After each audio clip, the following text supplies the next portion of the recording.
The most evil, feared tyrants of the 20th century were all left-wing. Vladimir Lenin, Joseph Stalin, and Mao Zedong.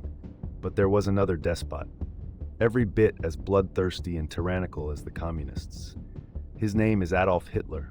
Like the communist despots, his actions also led to the deaths of up to 100 million people in the space of a few decades. Hitler is always labeled as right-wing, the single best example of what happens if we allow right-wing extremists to gain power. But some are re-evaluating Hitler's politics. Was he right-wing as is often said, or is the true picture more complicated? Let us jump straight into the facts with an open, fresh mind.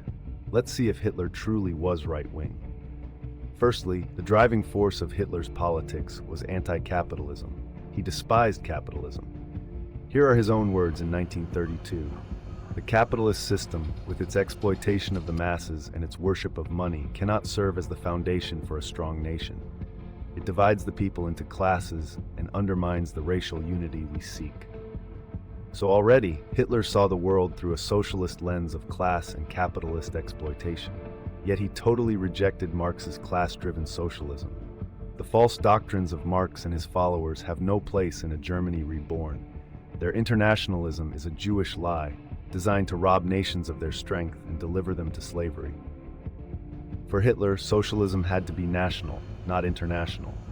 Else, he said, it would destroy the German people. If anyone wishes to insist that Hitler was right-wing, then they must explain away point 13 of his manifesto. Point 13 unambiguously demands the nationalization of all, yes, all corporations. This is fundamental to Hitler's anti-capitalist beliefs.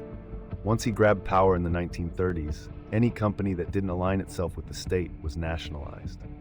As with Lenin and Stalin, all companies had to follow harsh state guidelines. One of Hitler's most trusted colleagues was Hermann Göring, later to become infamous for leading the Luftwaffe in bombing civilian areas. But in the 1930s, he was entrusted to create a 4-year plan to ensure all companies were working for the goals of the National Socialist state. The state directly ruled industries like coal and steel. As with the socialist states of the 20th century, no private enterprise outside the hammer of the state was permitted. To ensure full state control, like Lenin and Stalin, Hitler crushed the trade unions in 1933. He replaced them by creating the German Labor Front. The state now controlled all workers' wages and conditions. This happened under other communists like Lenin, Stalin, and Castro. Trade unionists were shot if they objected to the tyrannical socialist regimes, or faced grueling hardships in the communist prisons of the Soviet Union, Mao's China, or Castro's Cuba. There is no difference between Hitler and other socialists when it came to jackboot state control of industry and workers. When we return to Hitler's 1930 manifesto, we find further socialist points. In point 12, his manifesto is no different from many left-wing protesters today.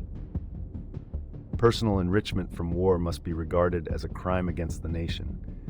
We demand, therefore, the total confiscation of all war profits.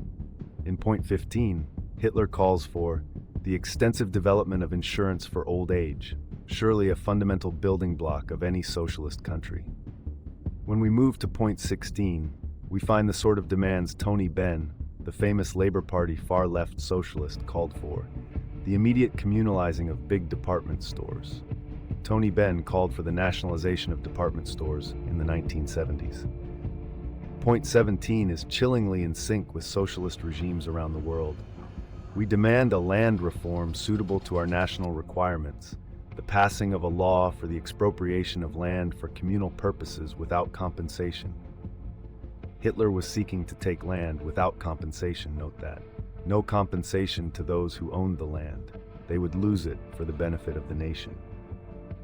In point 20, Hitler demands that all be educated at the expense of the state.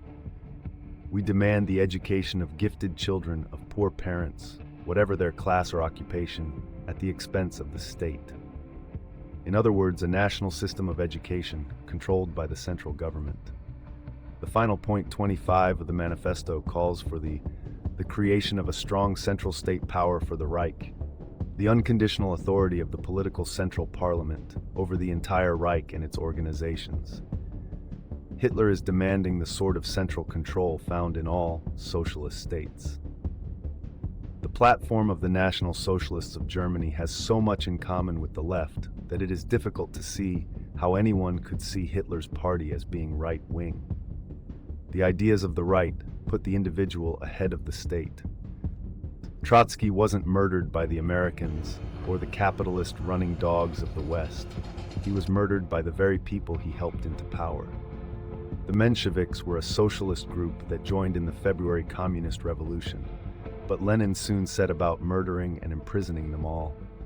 Lenin then killed and tortured other left-wing groups with the same murderous passion as Hitler was to do a few decades later. The so-called socialist revolutionaries soon suffered the same dreadful fate, as did anarchist groups and many other socialist and communist groups. Stalin quickly followed suit.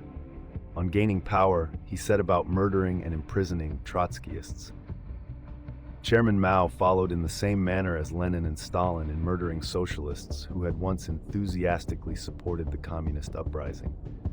So for sure, Hitler demonized and viciously murdered socialists and communists, but so did Lenin, Stalin, and Mao.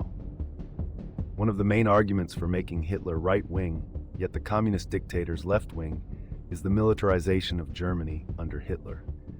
Without doubt, Hitler set about creating a powerful modern army that was to cause catastrophic destruction to the world, but so did Stalin and Mao. The militarization of the Soviet Union and Communist China was at absurd levels considering how impoverished socialism had made those countries. Others on the left point to Hitler's nationalism. Indeed, many on the middle-class left in today's society are often anti their own countries. They see a borderless world with the same passion that their left-wing predecessors saw communism as the answer to the evils of the world. Yet many left-wing groups are centered in passionate nationalism. In the United Kingdom, the Scottish National Party, the Welsh Nationalist Party, and the Irish Socialist Party combine their socialism with fervent nationalistic pride. It is to Ireland's shame that the Irish Prime Minister, Eamon de Valera, and the Irish President, Douglas Hyde, offered the condolences of the Irish people to the German people following Hitler's suicide. All while the rest of the world celebrated the death of Adolf Hitler and the end of the war in Europe.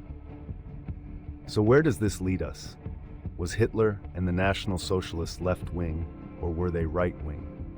We've seen the arguments and links between the National Socialists and the Communists of the 20th century.